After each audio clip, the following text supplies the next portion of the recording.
Hello everyone, my name is Raging Raven, and this is something that I had on my mind for quite some time. I actually really wanted to do. Now, in every single card game that you play, regardless whether it's Vanguard, or Magic, or heck, even Yu-Gi-Oh, which I'm going to talk about, there's always going to be some odd opinions that you're going to hear. Now, let's give these odd opinions the benefit of a doubt. Sometimes they're actually fair and have some reason behind it, and heck, even have some really decent evidence behind them. Sometimes they are actually just downright stupid and just completely don't make sense. An example of a good opinion is the opinion you want to see it sometimes, but not all the times. This opinion is fair and has actually proven to work, like, way in the Shaddoll format, when Shaddoll's actually won a YCS event with full-powered Necros, full-powered Shaddolls, full-powered everything. And as for the bad opinion, part of desires equals neg 9. Anyone? Am I the only one who still finds this opinion very stupid after being proven it wrong? So with that being said, I'm going to share with you up to 5 opinions that I've heard throughout the Yu-Gi-Oh community that I've witnessed and think are relatively silly. If you have some strange opinions that you've heard, then please leave them down below, and I'm more than happy to use them in my next video if I happen to do another one of these. If not, then tell me what you think of these opinions regardless. But with that being said, let's get on to our very first opinion. You know you cannot use Super Poly or Chimera Tech Mecha Fleet Dragon if you wouldn't establish an extra link, right? There's no way to put the extra deck monster. I'm starting off with one that was confirmed by Konami themselves that yes, you can do this. My god! Okay, to give this opinion the benefit of the doubt, the guy joined in during Spiral format. Yes, literally that format, so this opinion easily missed him. So I can easily give this guy the benefit of the doubt for thinking this, but still, this opinion is just literally just strange. And the fact that he just thought that it was full through and full-fledged easy to pull off as well was kind of interesting. Now see this game being pulled off when he was playing up against a Cyber Orcust player. Now what happened was that he had a full extra link board, and the Cyber Orcust player had a Jisukuru in hand. He dropped the Jisukuru, but he dropped it in a very odd position. He didn't drop it over the Tri-Gate Magician, which was a strange decision nonetheless. And when he summoned out Cyber Dragon, he just couldn't do anything. He just decided to leave Cyber Dragon on the field and pass turn. And everyone was wondering, why couldn't you do that? And when this opinion got spilled, we just looked at the poor fella like, are you fucking serious? Like I said, nevertheless, it's all just a flew by this guy's head. He even admitted that it flew by his head the first time he witnessed it, but still, this was a strange one nonetheless. Now you could easily set this one as a misinterpretation of rulings, yes, but I'm counting it in this one anyways, because that was his general thought process of this ruling, so therefore, it counts. You know, why can't there just be a restriction on how many summons you can do out on an extra deck? Why can't there just be 3 to 4 special summons from the extra deck in one turn per person?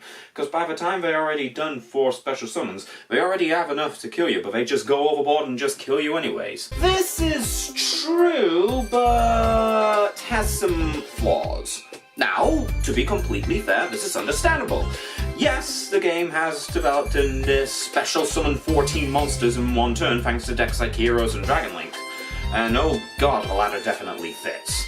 But, again, let's give this argument some form of merit. If I was to, let's say, summon out all of my monsters in all 4 of my monsters, they would be monsters to counteract a board that I need to get around in order to get a confirmed victory on the game in the first place. So let's say cards like the Nightmares, both Cerberus and Phoenix, a Unicorn, and then let's say, for instance, a Saryuja just to fix my hand, and by that point I would have enough damage for a game afterwards by summoning out afterwards Boral Sword, Boral Load, and whatever. I can understand this guy's absolute anger towards seeing this happen to him over and over again, and I can easily understand it from other perspectives as well, especially when you see dumb shit that Synchrons can actually pull off. And I'm really hoping that Synchrons do get hit in a new Master Rule, because, boy, if they can get away with setting up boards like this, about fairly enough, so... in a different column. I don't want to know what they can do if they can actually redo their hand love shenanigans once again. But to be fair, there is a good side to this argument, because there's actually a format that actually allows this ruling, and it's called the beta format. And what is the beta format? You get one normal summon, one special summon from the extra deck, and one special summon from the main deck. No more. So, in likely fairness, you can technically pull off this rule. You just have to play in a different format. Unfortunately, people like playing the traditional format, and since the traditional format is usually, well, not that traditional format, but you get what I'm talking about. Since people enjoy playing the standard formats, then it's easier to see why this is supported so very much. The standard format just keeps on getting supported. There's no legacy formats like Dad, Dragon Ruler's Goat, or any other previous formats for that matter. So this format is usually slept under, which is kind of a shame, because when people have actually heard about it, they actually enjoyed it. You only need to play one Pot of Desires anyways. Out of all the times you're going to resolve it in the game, you're only going to resolve it once anyways, so playing 3 is just overkill. Especially when you activate Pot of Desires and you draw into another Desires. There's no point in playing multiples of these, you just need the one. Fairness to this point, he actually proved it in a recent regionals by topping in 8th place with 1 Desires. And that's not at any random regionals, this was literally the weekend after its release. And he has a point! How many times have you activated Pot of Desires in an actual game and actually won or even get an advantage after using it? That's right, just once. You never even bother on activating the second or third one, so there's practically no point. And even if you do see the second or third one, there's actually no point in running it. It's kind of the same reason why I say you need to play 2 Pot of Extravagance rather than just 3, because the third one will just act as an upstart goblin, when you can technically just use a previous 2 as Pot of Greeds. And there's no point in just using the second one, the third one, primarily because if you're not going to be plussing 1 out of it anyways and just going 1 for 1, then you might as well just play or draw 2 cards over the third Pot of Extravagance. It's easy to see where this argument came from, and it's actually easy to see why this is a strong opinion as well, because, oh lordy, it actually has some serious facts to its backbone. So trust me when I say that this one is proven. A deck is only good only if you're running it completely pure. Now this argument is perfectly fine for some decks. Keyword, some decks. Omni Heroes, for instance. You can play all the heroes comprised into one deck, and you can actually be surprised on how well they can actually just pull off altogether. And if you want to play something like Fusion Gate Heroes, then you can! You can actually play Elemental Heroes with a Fusion Gate build, and it can actually still work ridiculously well, which is actually kind of frightening. Other decks like Dark Magician can actually prove it.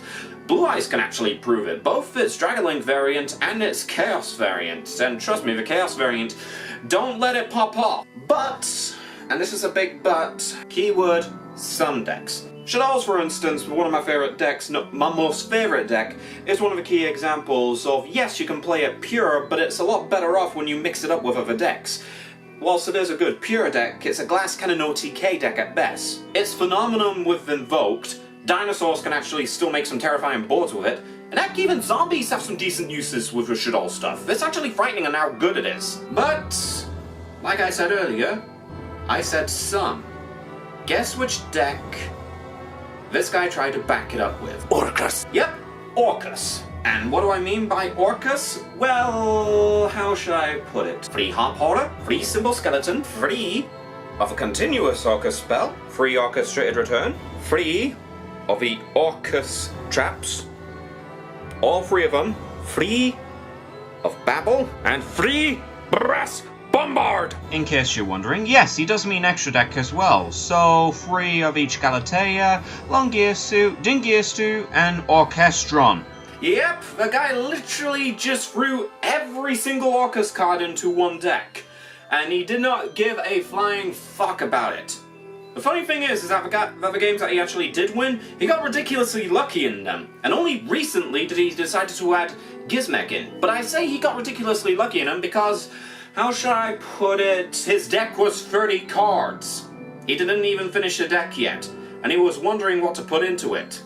The guy actually had a decent build when he combined his World Legacy stuff with Orcus, but since they weren't all darks to run with the dark machines, I guess he has to get rid of them. The guy literally just fell flat on his face with this opinion and legitimately just received an ultimate teasing about this, because, oh lord, this opinion, especially after hearing that, I bet you guys are possibly thinking to yourselves, what? Yep. What is a very appropriate reaction. But this opinion, for the example of deck that he gave, pales in comparison to this next opinion.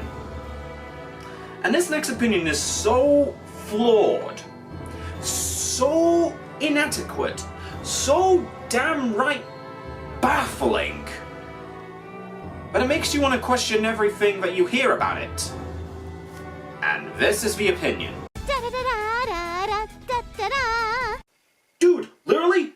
Dangers? Like, you're running dangers in your deck? How many times do I have to tell you to stop running dangers? Like, oh my god, I can't believe this. Just stop running dangers. Don't you know that every single danger is a -1? Yep, you heard that right. Somebody actually had the backbone to argue that dangers, some of the most powerful engine monsters ever to be released into the game, are -1s. Like, oh my goodness. Anybody who knows dangers as a whole knows that they are 1-for-1s, regardless of how you perform them, and regardless of how well they actually do. Hell, one of the good benefits about dangers is that they actually replace themselves as soon as they hit the board. The interesting aspect about the dangers is that they can be triggered over any discard effect, whether it's a discard effect for a cost, or a discard effect of anything else, such as Dark World dealings.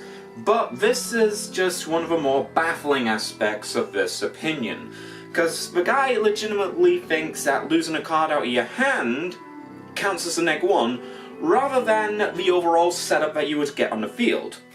So by that logic, if I was to, say, activate Danger Tsuchinoko, and I was to discard, let's say, Scum, Malbranch of a Burning Abyss, I would special summon my Tsuchinoko, and then I'd activate my Danger Nessie.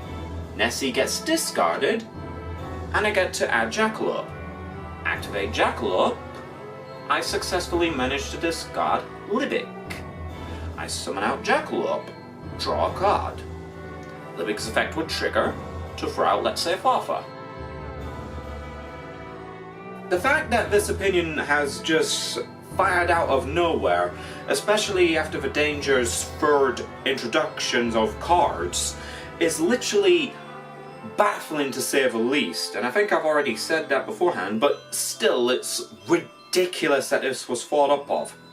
I just wanted to focus on those opinions that were just out there, ones that can actually affect an overall performance of a deck, rather than something that is an overall preference. Anyways guys, I've been the Raging Raven, and I hope to see you again, and like I said, if you have heard some opinions beforehand, drop them in the comment section. I'll be more than happy to read them, and heck, if I do a second one of these videos, I'll definitely use them in my second video. And until next time,